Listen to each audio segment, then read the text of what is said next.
तुमने 370 हटाया, मुसलमान खामोश बैठा। तुम ट्रिपल तलाक बिल लाते हो, मुसलमान खामोश बैठा।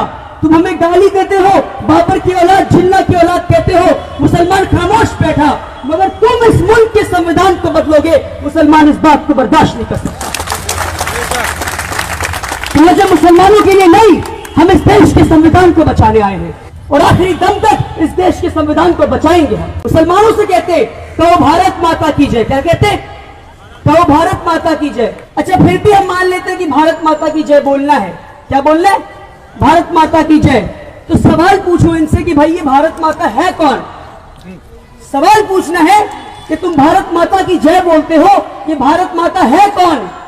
तो सुभाष चंद्र बोस ने भारत माता किससे बताया, मैं आपको बताता हूं। 1940 में 1940 सुभाष चंद्र बोस निकले चंदा लेने, डोनेशन लेने, और लोगों से घर घर जाकर डोनेशन ले रहे थे कि हमें पैसे दीजिए, अंग्रेजों के खिलाफ हमें जंग करना है। तो 1940 में एक मुसलमान यूसुफ मारफानी 1 करोड़ रुपए सुभाष चंद्र बोस को देता है, एक मुसलमान इंसान। तो उस मुसलमान इंसान के घर में एक बूढ़ी औरत बैठी होती है। वो बूढ़ी औरत जोर जोर से रोने लगती है। तो सुभाष चंद्र बोस कहते हैं, ए बूढ़ी माँ तू क्यों रोती है? तो बूढ़ी औरत कहती, मैं नाबीना हूं, मैं अंधी हूं और मेरे पास 1 करोड़ रुपए भी नहीं है, तो मैं तुम्हें क्या दूं सुभाष? काश मेरे पास 1 करोड़ रुपए होते तो मैं तुझे दे देती। वो मुसलमान बूढ़ी औरत से सुभाष चंद्र बोस कहते हैं, अरे बूढ़ी माँ तू नाबीना है, तू कमजोर है, तेरे पास 1 करोड़ रुपए भी नहीं, पर तेरे पास एक नौजवान बेटा है शहनवाज खान, तू मुझे दे दे, वो मेरे फौज में दाखिल होगा। और वो शहनवाज खान कैप्टन शहनवाज खान बनते हैं नेताजी के फौज के। और जब वो अंग्रेजों से लड़ते हुए शहीद हो जाते हैं शहनवाज खान, तो नेताजी उस बूढ़ी माँ को पूरे फौज के सामने खड़ा करते हैं। शहनवाज खान की माँ को पूरी फौज के सामने खड़ा करते हैं और कहते हैं कि हिंदुस्तान की फौज, तुम में से जिसने भी भारत माँ को नहीं देखा, इस बूढ़ी माँ को देख लो, ये है भारत माता। मुसलमानों से कहते हो भारत माता की जय बोलो, कहते हो जय श्री राम बोलो। जय श्री राम के नाम पे लोगों को डरा रहे हो, राम का नाम बदनाम कर रहे हो, तुम राम के नाम पे लोगों को डरा रहे हो। यकीन माने आज कई लोग जय श्री राम सुनते डर जाते हैं, जय श्री राम सुनते डर जाते हैं। ये हिंदुस्तान है या रिच हिंदू कल्चर है, इस कल्चर को बिगाड़ने की कोशिश ना करो, बल्कि होना तो ऐसा चाहिए था। अगर तुम राम प्रेमी होते तो राम का नाम सुनते बच्चा बच्चा के चेहरे पे मुस्कान आ जानी चाहिए थी। तुम राम प्रेमी नहीं, तुम राम विरोधी हो। राम हमारे दिल में बसते हैं, हमें राम के कैरेक्टर से मोहब्बत है। और कहते हो तुम राम प्रेमी हो, तुम मक्कार हो, तुम राम प्रेमी नहीं हो सकते। राम ने अपना सत्ता छोड़ दिया, वनवास चले गए थे, और तुम सत्ता पाने के लिए न जाने कितने लाशों पे खड़े हो। राम सच्चाई का प्रतीक है, राम सच्चाई का प्रतीक है, और नरेंद्र मोदी से बड़ा झूठा इस दुनिया में कोई नहीं। कहते हो तुम राम प्रेमी हो, तुम राम विरोधी हो। एक बार मैं आचार्य प्रमोद कृष्णम के साथ बैठा था।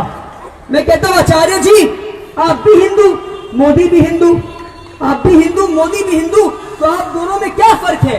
तो आचार्य जी कहते हैं, मैं असली हिंदू हूं और ये दुकानदार है जो दुकान चला रहा है। तो ये लोग फ्रॉड हैं, ये लोग दुकानदार हैं जो अपनी दुकान चला रहे हैं, और हमें हिंदुस्तानियों को मिलकर इनकी दुकान को बंद करना होगा। करेंगे?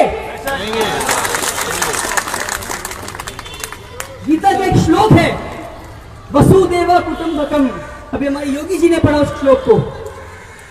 इस श्लोक का क्या मतलब है? अपनी कितनी प्यारी किताब है गीता, कितना प्यारा ये श्लोक है। इस श्लोक का मतलब है the whole world is one family. पूरी दुनिया एक परिवार है, पूरी दुनिया एक परिवार है। ये गीता कहता है, कितनी प्यारी बात। अगर गीता कहता है पूरी दुनिया एक परिवार है, तो क्या हिंदू मुस्लिम एक परिवार नहीं? और हिंदुस्तान के हिंदू मुस्लिम छोड़ दीजिए, क्या पाकिस्तान के मुसलमान एक परिवार नहीं? ये मैं नहीं कह रहा कि पाकिस्तान के मुसलमान हमारे परिवार हैं, मैं नहीं कह रहा, ये गीता कह रहा है, और मैं गीता को मानता हूं, और इसलिए मैं भी कह रहा हूं कि पाकिस्तान के मुसलमान हमारे परिवार, हिंदुस्तान के मुसलमान हमारे परिवार, बांग्लादेश के मुसलमान हमारे परिवार, बल्कि पूरी दुनिया हमारी परिवार है। ये गीता कहता है। अब मोदी जी ने गीता पढ़ा नहीं, उन्होंने ये श्लोक पढ़ा नहीं, तो मोदी जी से पूछिए कि गीता का श्लोक है, the whole world is one family, पूरी दुनिया एक परिवार है। इसका मतलब यह है कि या तो आप गीता विरोधी या गीता आपका विरोध है।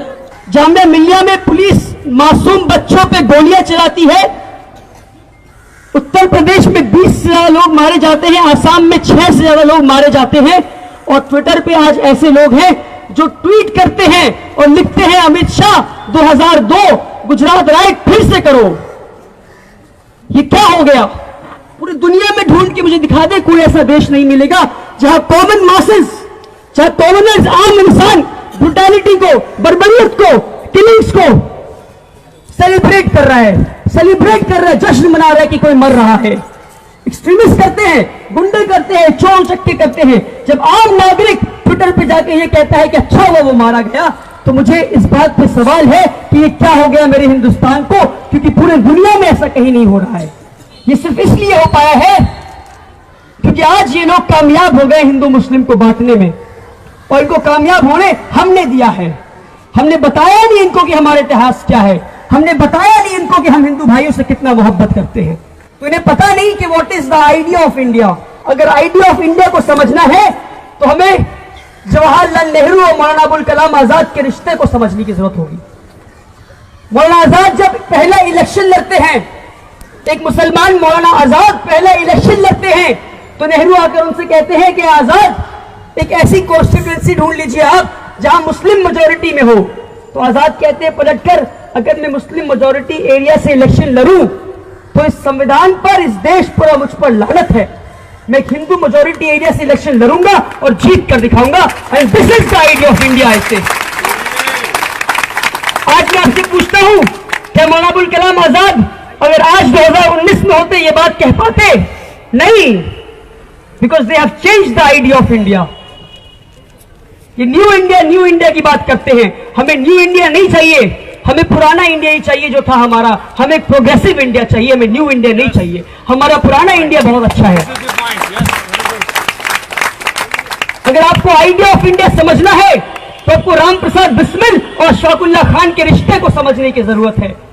19 दिसंबर 1927 में अशफाकुल्लाह खान और राम प्रसाद बिस्मिल को फांसी की सजा सुना दी गई। एक मुसलमान और एक हिंदू दोस्त को फांसी की सजा सुना दी गई। तो राम प्रसाद बिस्मिल अशफाकुल्लाह खान से कहते हैं कि मेरे दोस्त तू फिक्र ना कर, हम फिर से जन्म लेंगे और इस मिट्टी के लिए फिर से जान देंगे। तो अशफाकुल्लाह खान एक मुसलमान, वो तो फिर से जन्म लेने में विश्वास नहीं करते, यकीन नहीं रखते, पूर्ण जन्म में विश्वास नहीं रखते। तो अशफाकुल्लाह खान बहुत सोचे और सोच कर ठहर कर बोलते हैं, क्या कहते हैं? क्या मेरे दोस्त राम प्रसाद बिस्मिल, मैं फिर से जन्म लूंगा या नहीं लूंगा मुझे नहीं मालूम, मगर हां, अगर मेरी मुलाकात खुदा से हुई तो यह गुजारिश करूंगा कि मुझे जन्नत के बदले पूर्ण जन्म दे दे, ताकि मैं फिर से इस मिट्टी के लिए शहीद हो पाऊं। यह है हिंदुस्तान के इतिहास। रानी लक्ष्मीबाई का नाम सुना है? खूब लड़ी मर्दानी, वो तो झांसी वाली रानी। रानी लक्ष्मीबाई का नाम बताया गया आपको, मगर आपको आधी अधूरी इतिहास बताई गई है। रानी लक्ष्मीबाई अंग्रेजों के खिलाफ जंग लड़ रही थी, ये तो बताया गया आपको, मगर उनके फौज को कौन लीड कर रहा था ये नहीं बताया गया आपको। उनके फौज को एक मुसलमान मीर बख्शी सली लीड कर रहे थे। जब मीर बख्शी सली, एक मुसलमान, रानी लक्ष्मीबाई की फौज अंग्रेजों के किले में पहुंचते हैं, तो रानी लक्ष्मीबाई कहती है कि मीर बख्शी सली, तू किले के दरवाजे के सामने खड़ा है, दरवाजा क्यों नहीं तोड़ता? तो मीर बख्शी सली कहते हैं कि दरवाजे की एक तरफ मस्जिद है, दूसरी तरफ मंदिर है, तो दोनों में से किसी एक को तोड़ना होगा। रानी बेझिझक कहती है कि ए मीर बख्शी सली, तू मंदिर को तोड़ दे पर जल्दी से दाखिल हो जा अंदर। तो मीर बख्शी सली की आंखों में आंसू आ जाती हैं और वो पलट कर अपनी फौज से कहते हैं कि ए मुसलमानों की फौज, तुम्हारी रानी ने तुम्हारे मस्जिद को बचाने के लिए अपने मंदिर को कुर्बान कर दिया। आओ हम अहद करते हैं, जब तक हमारे सांसों में सांस बचा है, हमारे जिस्म में लहू का आखिरी कतरा बचा है, हम अपनी रानी की रक्षा करेंगे, रक्षा करेंगे, रक्षा करेंगे। ये है हमारे इतिहास। रानी लक्ष्मीबाई शहीद हो जाती हैं। हमें बताया गया कि रानी लक्ष्मीबाई शहीद हो जाती हैं, पर उनके साथ कौन शहीद होते हैं, कौन एक और लड़की शहीद होती है, उनके बारे में नहीं बताया गया हमें। जब अंग्रेज फौज लौटते हैं तो वहां एक लाश नहीं बल्कि 2 लाशें मिलती है, 2 लाशें मिलती है। एक रानी लक्ष्मीबाई और दूसरी उनके सबसे करीबी दोस्त एक मुसलमान लड़की मंदिराबाई की लाश। तो ये बात आपसे छुपाई गई है, आपसे इतिहास छुपाई गई है। तो what is the idea of India? Rabindranath Tagore ने 2 लफ्जों में पूरा आइडिया ऑफ इंडिया लिख दिया, सिर्फ 2 लफ्जों में पूरा आइडिया ऑफ इंडिया लिख दिया। और जब भी मैं ये 2 सेंटेंस पढ़ता हूं, 2 लाइन पढ़ता हूं, मेरे रोंगटे खड़े हो जाते हैं। सुभाष चंद्र बोस लिखते हैं, where the mind is without fear and the head is held high। हम ऐसे देश में रहे जहां बेखौफ होकर रहे और सर उठाकर चल सके। क्या आज अपने देश में ये कर पा रहे? नहीं कर पा रहे हैं। आज हम खौफजदा होकर रह रहे अपने देश में, क्योंकि ये लोग आइडिया ऑफ इंडिया को बदलना चाहते हैं। अब मोदी जी कौन है? योगी जी कौन है? ये गोलवलकर के फॉलोअर्स हैं। उस गोलवलकर के जिसने एक किताब लिखी, बंच ऑफ थॉट्स। उस किताब में लिखता है कि जो हिटलर ने किया वो सही किया। और मोदी जी उस किताब के फॉलोअर हैं, गोलवलकर के फॉलोअर हैं। मोदी जी सावरकर के फॉलोअर हैं, जिसने 6 एपिक्स ऑफ हिस्ट्री में एक बात लिखी कि अगर सत्ता हासिल करने के लिए औरतों का बलात्कार करना हो तो तुम कर सकते हो। मोदी जी उस सावरकर के फॉलोअर हैं। इसलिए मैं कहता हूं कि जो हिटलर की चाल चलेगा वो हिटलर की मौत मरेगा।